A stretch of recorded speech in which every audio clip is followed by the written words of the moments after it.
Hai teman-teman, assalamualaikum, balik lagi sama aku Irna dan suami aku. Jadi hari ini saya dan Bapak Ahmed akan menjawab pertanyaan-pertanyaan dari kalian. Sebenarnya ini udah part 2. Yang part pertama kalian bisa langsung aja ke videonya. Aku bakal link di atas atau di bawah.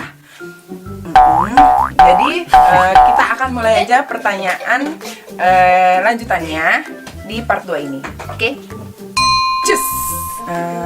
Denis Dede 723. Kenapa kok sekarang pindahnya ke apartemen?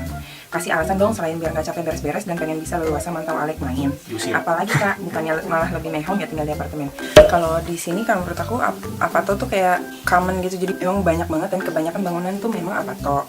Rumah juga ada guys, rumah. Cuman kalau di Sendai ini memang kayaknya lebih mudah mencari apato sih kalau menurut aku ya. Karena di mana-mana banyak apato dan kebetulan kayak agensi-agensi properti itu banyak yang menawarkannya tuh apato. Apalagi kita yang foreigner. Tapi banyak juga kok teman-teman kita yang tinggal di sini itu bangunan rumah. Kebanyakan juga memang bangunan rumah tua gitu loh guys. Jadi temen kita sewanya rumah itu memang lebih murah dari apato kecil gitu. Tapi ya gitu, kembali lagi kayaknya lebih sulit itu nyari rumah yang memang disewakan dengan gampang gitu. Jadi kebanyakan sini apato yang lebih gampang. Dan apato di sini itu paling ada yang memang tinggi banget, apato yang bangunan tinggi, ada juga yang kayak kita cuma 2 lantai gitu. Sama ini nih, kalau di sini apartemen selain dari kayak luasan, harganya itu dari umur bangunan. Jadi kalian coba googling nyari apartemen di Jepang, itu umum banget si websitenya ngasih tahu umur bangunan. Itu kerennya. Jadi misalnya dibangun tahun 1990 berapa. Nah, makin ke atas biasanya makin mahal. Karena makin baru kan, tahun 2000-an tuh lebih mahal. Sama Lokasi ya, terus yang terakhir tuh fasilitas. Biasanya itu sih yang ngaruh. Selok semua gitu. Ini caps lock aja ya. Ini marah-marah. Alika enggak biar notice gitu ya. Oh gitu. Alika Azahra. Gimana sih? Tapi udah sebutin dulu iya. Dari Alika Azahra Rajit ya. Ini caps lock semua. Jadi ini caps lock semua ya. Kak, gimana sih rasanya? Kalau gambar. Kak, gimana sih rasanya tinggal di Jepang? Ribet gak? Ada gak kesulitan berkomunikasi dengan guru sekolah TK-nya Caca? Gimana Caca kadarnya kalau di sekolah? Udah tau bahasa Jepang? Udah mulai tahu. Jadi pertama, ribet guys. Ribet, jujur ribet. Kendala bahasa nomor 1. Ada nggak kendala dalam berkomunikasi? Pasti kendala berkomunikasi. Jadi kalau mau komunikasi sama gurunya Caca pakai bahasa Inggris itu pun agak terbata-bata bahasa Inggrisnya kan. Atau kita minta tolong temen yang bisa bahasa Jepang atau translator. Yang ketiga itu kita pakai translator bahasa Jepang. Di sini ada call center atau memang international center yang bisa kita telepon buat datang nemenin kita ke sekolah guys. International Center itu kayak tempat di mana orang asing bisa nanya-nanya tentang semua hal yang berkaitan dengan Jepang. Apapun itu, administrasi lah, apalah. Nah, kalau kita butuh mereka nemenin untuk ngurus sesuatu, misalnya ke kantor Pemda, ke sekolah, ke rumah sakit. Nah, mereka menyediakan kayak satu translator gitu, volunteer nggak bayar guys. Jadi mereka nemenin kita buat datang ke sekolah. Nah, jadi komunikasinya 3 gitu. Aku, translator sama gurunya Caca gitu. Keadaan Caca di sekolah waktu awal-awal tahun di sini dia tuh kayak nggak mau sekolah karena bingung bahasanya, bingung teman-temannya, kayak minder gitu. Tapi setelah semester selanjutnya dia ini orangnya mau ngomong. Coba kita ngomongin ada orangnya. Coba. Sini. Aku main sendiri. Oh iya sini. Caca di sekolah sekarang seneng nggak? Seneng. Terus udah bisa bahasa Jepang nggak? Dikit. Terus sama teman-temannya gimana, udah mau main belum? Sama aku. Enggak dikit banget. Dikit banget, kenapa? Karena nggak bisa bahasa Inggris mereka ya? Iya, karena mereka bingung aku ngomong apa. Tapi Caca pakai bahasa apa? Inggris doang. Bahasa Inggris. Jadi Caca kalau ngomongnya gimana? Tapi Caca udah bisa banyak kata-kata Jepang baru kan? Apa tuh yang kalau misalnya jangan berisik kalau masuk kelas apa? Lupa. Jadi Caca tuh, jadi Caca tuh bisa ngerti mereka ngomong apa guys, tapi dia nggak bisa nyampeinnya balik gitu. Nah nanti sampai di rumah kadang-kadang kita nggak ada angin, nggak ada hujan, tiba-tiba dia ngomong bahasa Jepang. Suamiku Google Translate kan bener artinya kayak gitu. Jadi kita wow surprise juga. Oh gunting bahasa Jepang hasami. Oh hasami. Payung. Hah? Payung. Tahu. Kasa. Oh ya lupa, kasa. Nah sana lagi kakak. Terima kasih banyak. Terus ya. Beda. Kak, di Jepang paling suka musim apa dan kenapa? Kita udah setahun di sini udah ngerasain semua musim ya guys. Tuh, kalau anakku suka musim dingin. Karena ada banyak salju. Oh, ini pertanyaan dari Octavina. Kalau aku sendiri senangnya summer guys. Kalau aku ya, yang pertama pakai baju bisa macam-macam, nggak harus ketutup coat. Kalau musim dingin itu selalu ketutup coat, bahkan kalau di restoran tuh masih dingin tuh ketutup. Jadi kayak percuma buat kayak gaya-gayaan fashion gitu tuh kayak percuma. Tapi kalau di summer memang panas. Nah, yang aku suka summer karena aku di rumah mulu, kecuali dia nih. Kalau dia kan keluar mulu jadi kepanasan kan. Aku kan nggak kepanasan, nyalain AC aja di rumah. Masih bapak, masih bapak kegosongan guys. Kamu sukanya musim apa? Oh, sama musim gugur. Aku suka banget nih, sedang menjelang musim gugur. Oke, dua itu, spring sama autumn atau musim gugur fall. Spring autumn itu masa transisi. Kak, krik. Kan sini kan jadi salpok orangnya. Sekarang fall atau autumn, jadi transisi dimana dari dingin ke panas sama panas ke dingin. Kenapa? Karena yang pertama di sini tuh kalau lagi dingin banget, kalau lagi panas banget gitu. Jadi dua musim itu masa transisi itu masa yang kita nggak perlu terlalu banyak pakai AC, nggak terlalu banyak pakai heater gitu. Dari Olim _, di Jepang ada tambal ban nggak? Kayaknya nggak pernah lihat tambal ban gitu ya. Tapi kalau misalnya bannya pecah, di sini tuh kayak ada bengkel gitu kan yang deket kita.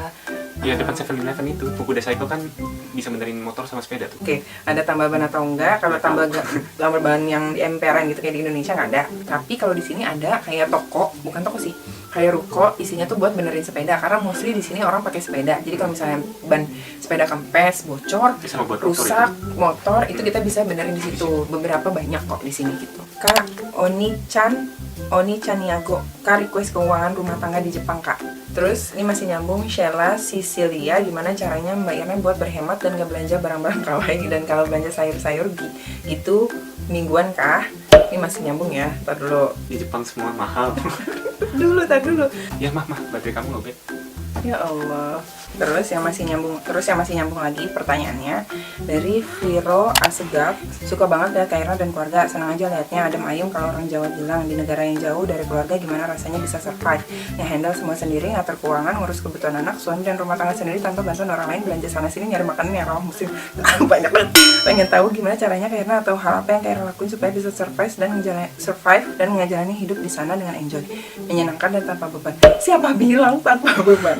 Oke, ini masalah keuangan ya. Pertama yang paling ringan, gimana caranya puasa dari belanja perintilan? Gak bisa puasa belanja perintilan kalau aku ya. Kalau misalnya aku lagi pengen beli dan ada uangnya, aku belanja tuh perintilan. Tapi memang perintilannya itu menurut aku ya, itu aku beli buat bikin konten, misalnya kayak gitu. Maksudnya pasti ada alasan aku kenapa beli perintilan itu guys gitu. Terus kalau misalnya masalah keuangan, di Jepang belanjanya mingguan, bulanan. Di sini biasanya aku belanjanya mingguan karena khususnya sayuran ya. Sayuran itu belanja mingguan itu pasti. Kayak telur, susu, sayur.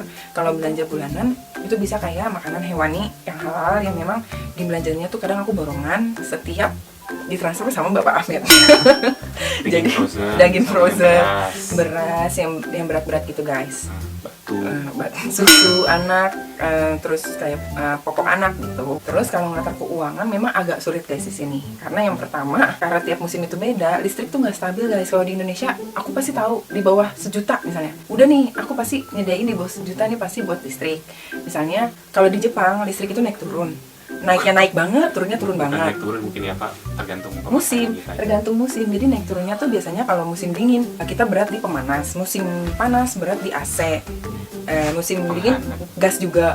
Yang lainnya untuk sekolah di sini tuh gratis, walaupun TK juga gratis. Paling kalau yang kalau yang orang tuanya kerja dua-duanya itu sekolahnya gratis. Kalau yang kayak kita, satu kerja satu di rumah, itu kita bayar uang masuknya aja.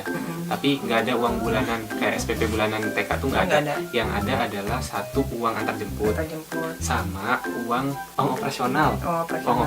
Jadi kayak kita bayarin AC-nya lah atau apa yang kayak gitulah. Gitu.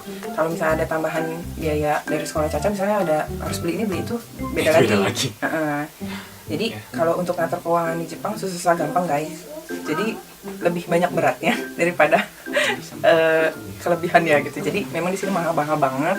Untuk sayuran aja mahal banget. Satu buah apel dihargai dengan mahal banget. Jadi bersyukurlah kalian yang di Indonesia bisa makan rujak, bisa makan apapun, gojek apapun, berhenti di mana bisa makan itu sama abang somai. Kalau kita mikir dulu guys. Oh ini pertanyaannya juga sama 401 Abidah. Kayaknya gimana cara mengelola keuangan keluarga sama di Jepang? Susah nggak itu ya tadi ya? Udah dikasih tahu. Maksudnya untuk hemat nggak menghemat sebenarnya kita sendiri mengontrol ya guys. Apalagi kadang kita pengen jalan-jalan.